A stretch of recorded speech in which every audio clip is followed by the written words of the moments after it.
Je réplique tout de suite parce qu'il a assassiné le Real. Rémi, ce Real, on dit toujours, il a du mal à se mettre en route, il sera, disons, meilleur et en meilleure formation à partir du mois de mars. Est-ce que là, vous êtes un peu déçu quand même par le spectacle sur la pelouse qu'offre le Real, et pas seulement d'ailleurs en Ligue des Champions? Comment devrais-je être déçu lorsque Manchester City est éliminé par le Real Madrid? Comment devrais-je être déçu lorsque Atlético est éliminé à domicile par Real Madrid? Ils étaient tous contents du résultat. Je parle de la manière. Mais vous savez qu'il y a d'énormes critiques en Espagne. Vous savez que c'est l'éternel... un but sur 2 matchs. Hein. C'est l'éternel problème que vous avez. On a marqué un but sur 2 matchs. Hein.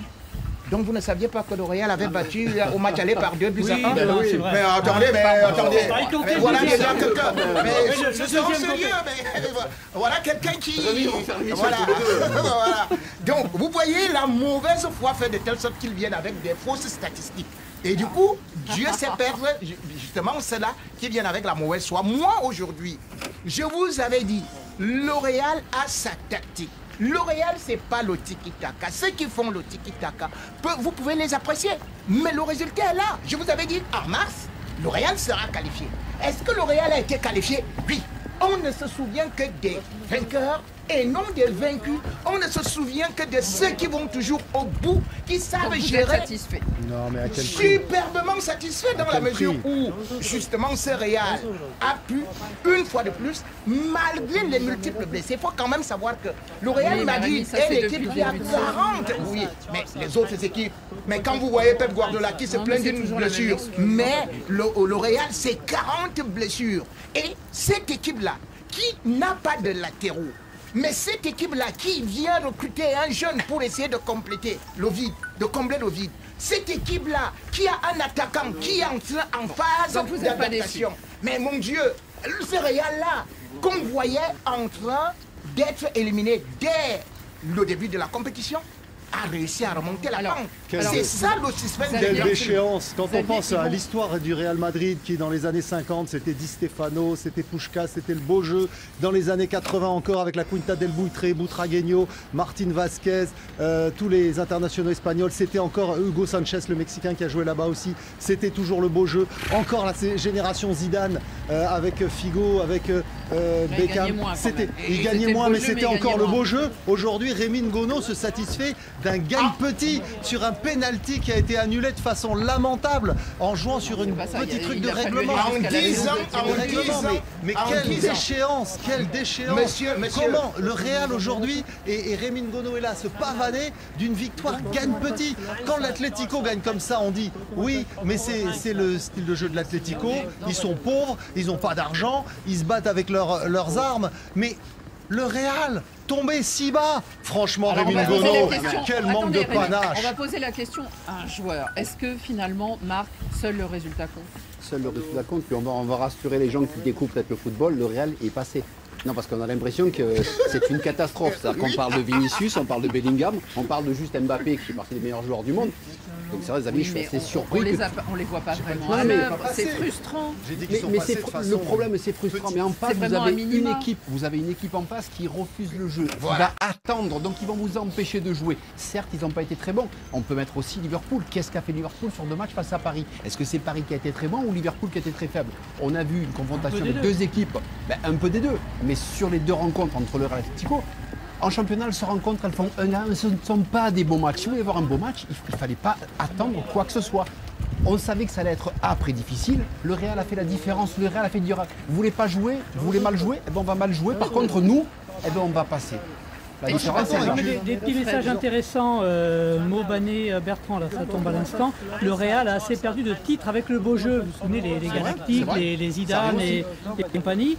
On nous promet une humiliation pour Arsenal, adversaire du Real en quart de finale. Et puis Joslovo qui nous dit que l'Atlético Madrid ne peut s'en prendre qu'à lui-même.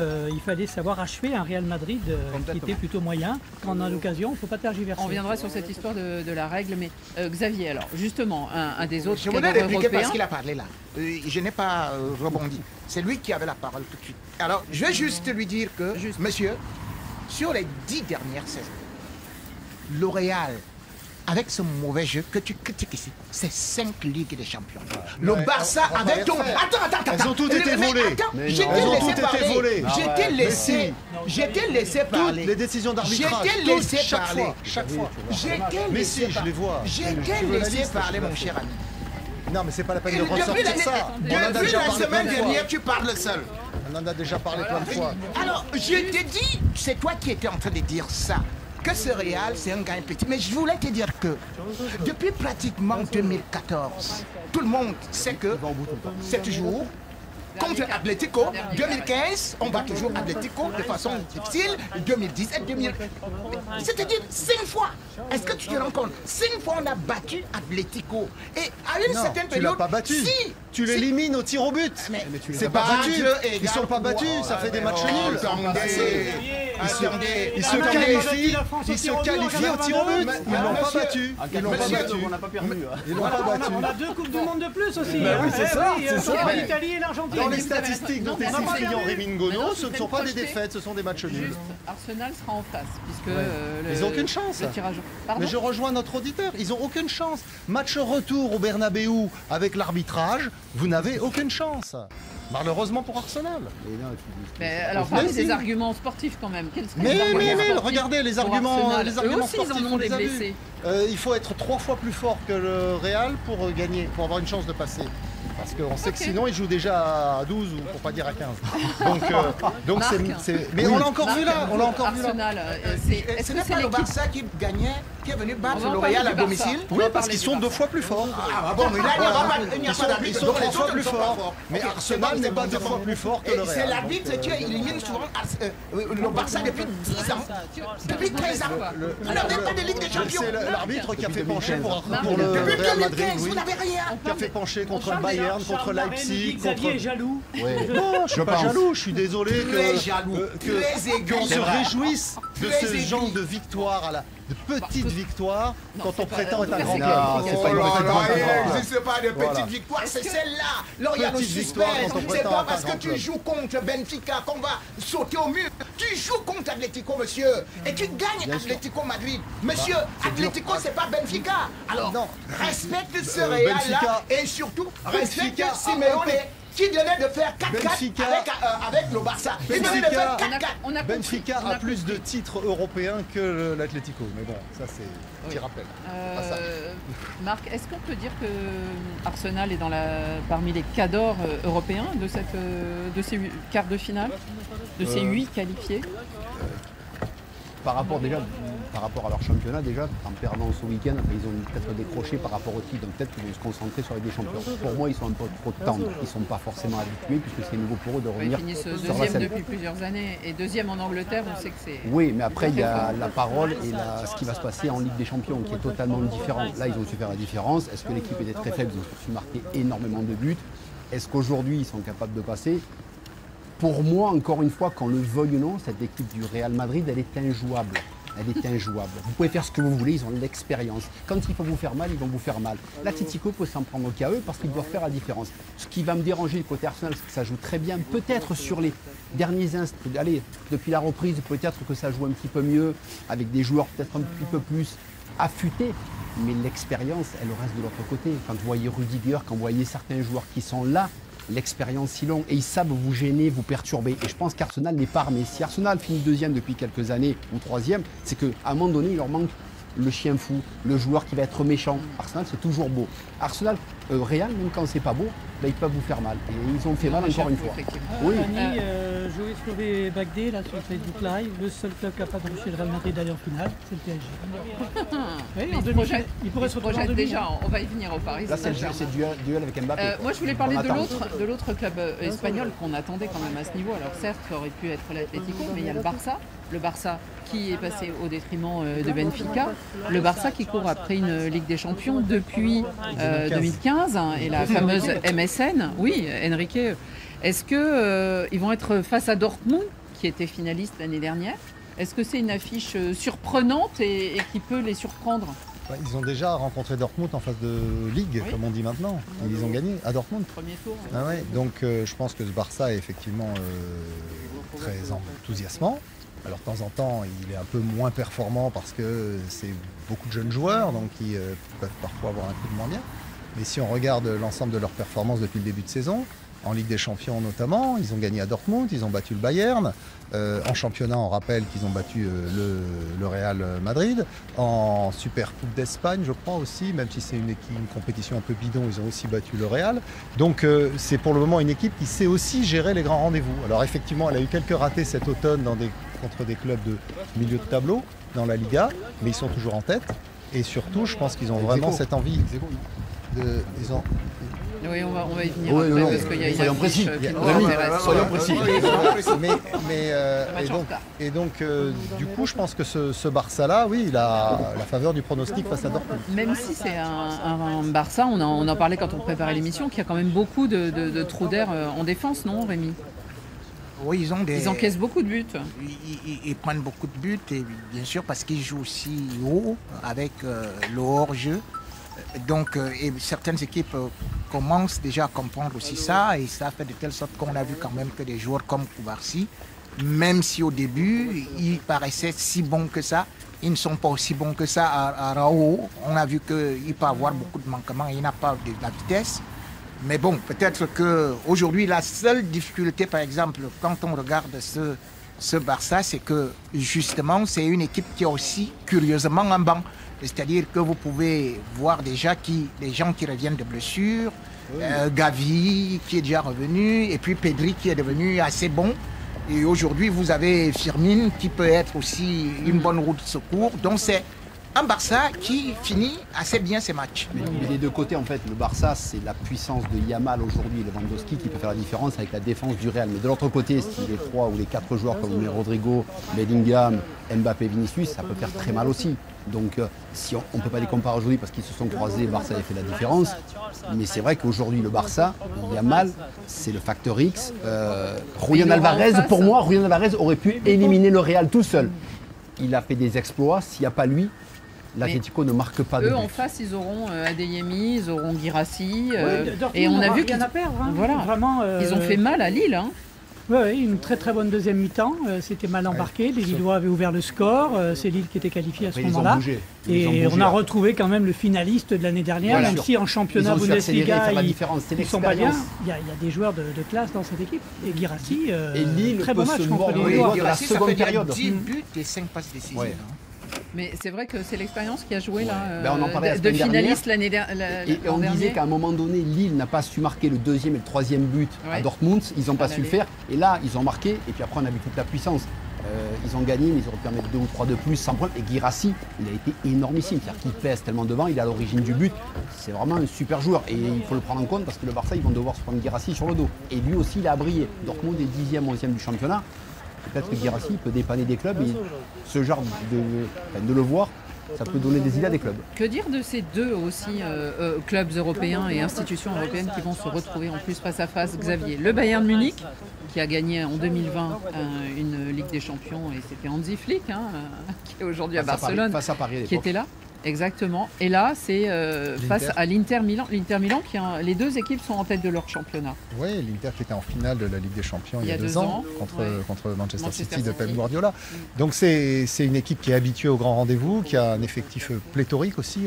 D'ailleurs les deux, en fait, c'est 2 très gros effectifs. Donc s'il y a un blessé d'un côté ou de l'autre, c'est pas très grave parce qu'ils ont des joueurs presque équivalents pour les remplacer. L'Inter, c'est une équipe où il y a beaucoup de vieux joueurs. Des joueurs qui ont beaucoup de vécu, beaucoup d'expérience. Çalhanoğlu, Mkhitaryan, d'ailleurs un Turc et un Arménien qui jouent dans le même club, c'est assez incroyable au milieu. Comme avait fait Mourinho à l'époque, il avait relancé les vieux de la vieille. Mais bon, après il y a aussi quelques internationaux italiens. C'est une équipe qui a un style de jeu très particulier. Et avec ces un duo d'attaque très bien rodé, très complémentaire. Non, c'est une équipe redoutable.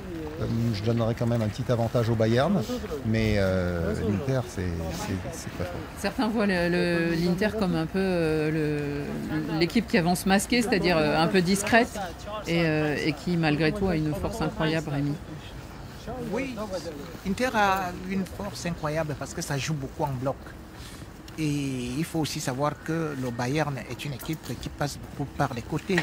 Ils ont des joueurs assez virevoltants, c'est fait de telle sorte que j'ai vu comment est-ce qu'ils ont réussi à a malaxé l'équipe de Xavi Alonso, parce que quand même mettre 5 buts comme ça là, sans encaisser un, alors qu'ils ont souvent des lacunes défensives. Ouais, et qui s'en étaient mal sortis jusqu'à présent face au Bayern. Voilà, donc ce Bayern-là m'a paru un peu convaincant, et surtout, ce Bayern-là, aujourd'hui, devient un peu sûr parce qu'il y a un tueur devant. Et quand vous avez celui-là qui n'a jamais gagné, et Harry Kane, cette fois-ci, il est décidé à gagner, à remporter le trophée.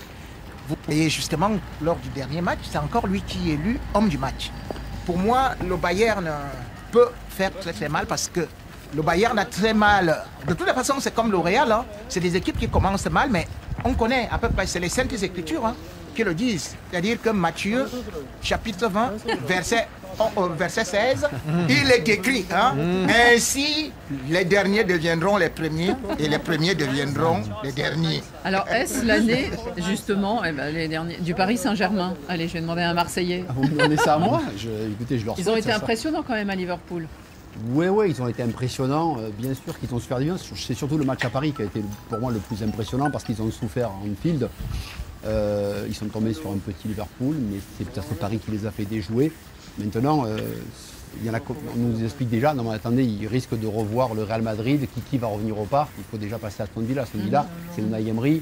Cet homme-là a gagné le papier, c'est un peu l'intrus des quarts finales. Mais bon, on avait Club Brugge, Aston Villa. Aston Villa a déjà gagné une Ligue des Champions. Très longtemps. Comme nous, Marseille, très longtemps. Mais on aimerait bien vous voir plus souvent en Ligue des Champions. Hein. Ah mais oui, mais bien sûr. Mais moi, j'ai aucun problème avec ça. Juste que Unai Emery, rien que cet homme-là, a gagné plus de Coupes d'Europe que toute la France réunie. On est d'accord? Et il est venu au parc. Il est venu.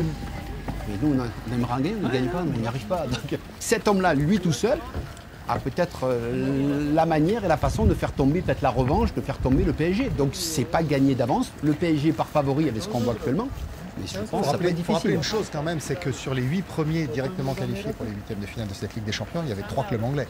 C'est-à-dire qu'il y a 4 clubs anglais qualifiés, à part Manchester City qui a eu cette année un raté.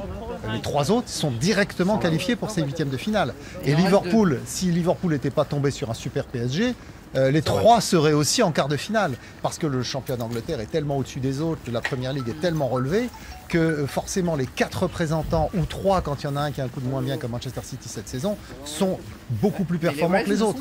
Donc Aston Villa, même si effectivement c'est un club qui parle moins à l'oreille de nos auditeurs, parce que ça fait depuis 1982 qu'ils n'ont plus été champions d'Europe, ça remonte effectivement. Ils avaient battu le Bayern en finale à l'époque, à Rotterdam, 1-0. Et donc Aston Villa, c'est le représentant de la Première Ligue. Donc c'est un club qui mérite le respect et qui est sûrement très compétitif. Une petite parenthèse dans ce déroulé au sujet de la Ligue des Champions. Ça sera court, mais au sujet de cette histoire du double contact des pieds sur un tir au but ou un penalty, l'UEFA a déclaré, à la suite de ça, il y a eu une plainte quand même de l'Atlético Madrid. Alors évidemment, je parle de la séance de tir au but et du tir au but de Julián Álvarez qui a été annulé. Ils engageront des discussions avec la FIFA et l'IFAB, ceux qui chapeautent les arbitres, pour déterminer si la règle doit être revue dans les cas où une double touche est clairement involontaire. Alors, c'est une bonne idée. L'Atlético Madrid est furieux, mais oui, en fait, ce qui se passait, c'est qu'il y en a qui arrivaient à l'époque. C'est comme les mains involontaires et pas involontaires. Non, à l'époque, ils arrivaient à tirer le penalty en faisant un espèce de fourchette de flipper là, tac tac. Donc ils partaient avec le pied droit et au dernier moment du gauche, ils arrivaient à l'envoyer de l'autre côté. C'est une autre époque, ça. Oui, non, mais c'est une autre époque. C'est pour ça le règlement. Non, mais le règlement date de cette époque en fait. Ouais. Donc c'est pour ça qu'il est nécessaire.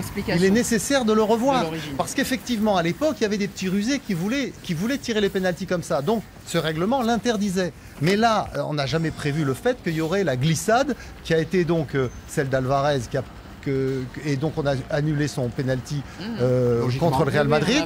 Mais par contre en finale de la Coupe du Monde, celui de Messi il fait la même chose et là on l'annule pas. Donc encore une fois il y a des problèmes de règles d'application.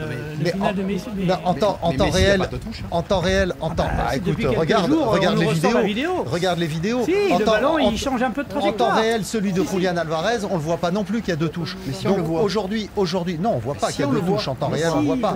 Donc du coup, en temps réel, on voit pas. Après, à la vidéo, ils ont vu, ils ont vérifié. Donc maintenant, toi, tu as des yeux super perçants. Mais non, mais tu es extraordinaire. Il y a les yeux madrilènes et les yeux barcelonais, ce ne sont pas les mêmes. Si tu peux voir aussi ce qui va se passer dans 10 ans, dis-le nous, ça nous arrange.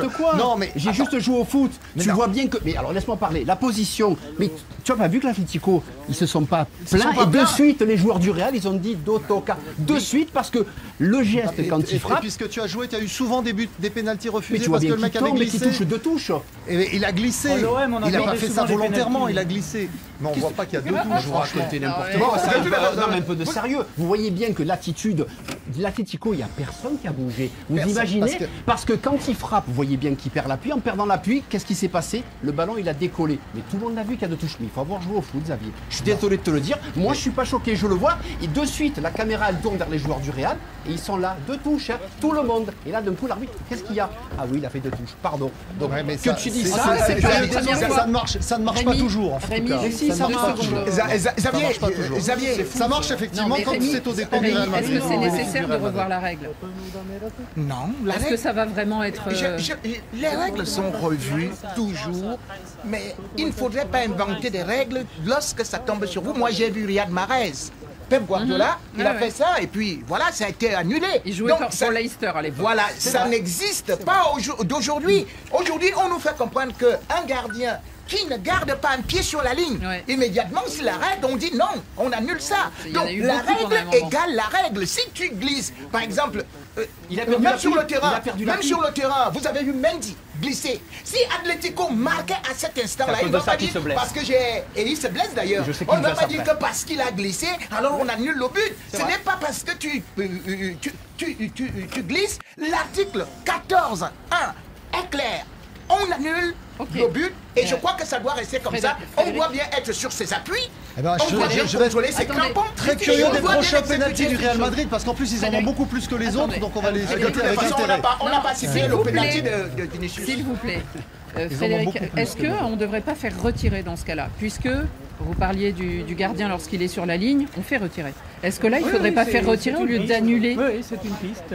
Ça pourrait être une modification intéressante. À partir du moment où ce n'est pas intentionnel, mais où la vidéo montrerait qu'il y a eu un léger double contact. On fait retirer. Le double contact, c'est parce qu'il perd l'appui. On voit bien qu'en perdant l'appui, il aurait pu le rater, le ballon. Donc s'il le rate... Là, c'était vidéo gag, c'était autre chose. C'est ce qui est arrivé ça arrive souvent. C'est arrivé à John Terry en finale, à la séance de tir au but de la finale de la Ligue des Champions 2008, Chelsea-Manchester United. C'est comme ça que les Red Devils gagnent. Parce que Terry glisse au moment de frapper. Salut les amis, bienvenue dans ce nouveau café de sport où Rémi Ngono est présent. Il a débattu jusqu'à la fin et l'annulation du but sur le pénalty de Julian Alvarez, l'attaquant argentin. Donc j'espère que vous avez bien suivi et s'il a raison ou bien s'il n'a pas raison, je vous écoute dans les commentaires. Alors, le Real Madrid vient de se qualifier face à l'Atlético. Ça se passe toujours comme ça. On va dire que les matchs sont toujours âprement disputés, mais à la fin, le Real finit toujours par se qualifier.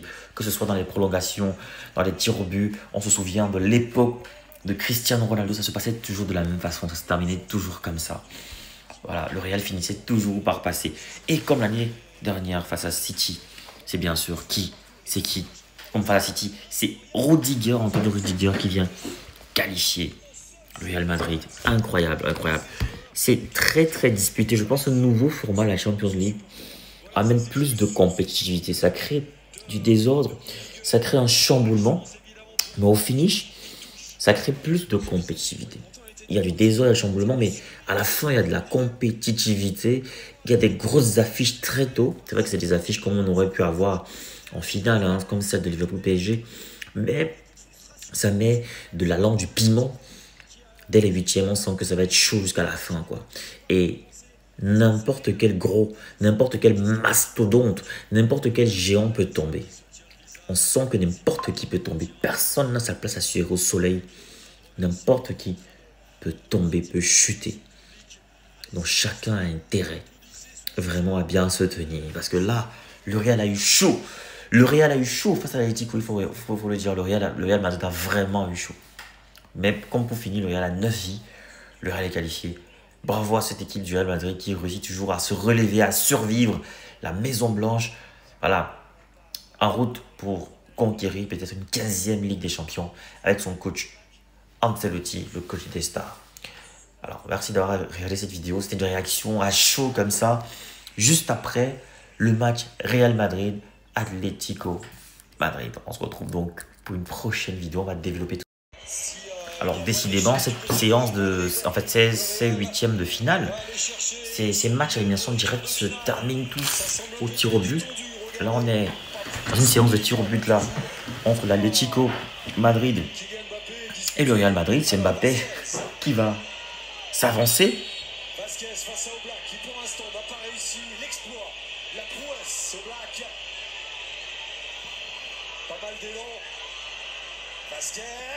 Non, c'est Vasquez, il a raté. Sorti. Yann Oblak. C'est chaud, hein, c'est chaud les gars, c'est chaud. Séance de tir au but. On sait ce qui s'est passé avec Liverpool tout à l'heure. Liverpool a été éliminé par le Paris Saint-Germain à la séance de tir au but. On sait ce qui s'est passé parce que là, ça fait peur. Est-ce que le Real va sortir? Est-ce que le Real va sortir? Llorente se lance. Est-ce que le Real Madrid va sortir? Est-ce que le Real va sortir? Oh, Llorente est sous la barre. L'a trop soulevé en fait. Il voulait trop assurer. Rudiger, le dernier tireur. Si Rudiger marque, c'est fini. Si Rudiger marque, c'est fini.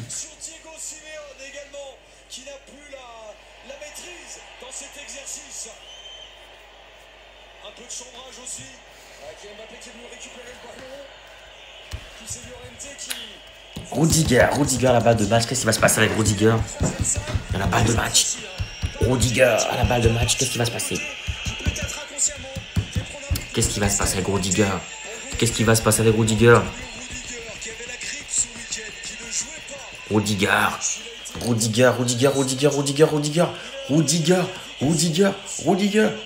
Vous voulez créer du contenu qui captive, qui informe. Vous voulez partager votre expérience, votre expertise avec le monde. Vous voulez gagner de l'argent avec ce que vous aimez. Alors, ma formation, elle est pour vous. Cette formation, elle est taillée sur mesure pour vous. Dans cette formation, vous allez apprendre à vous lancer dans la création de contenu, à choisir le bon format, le bon support.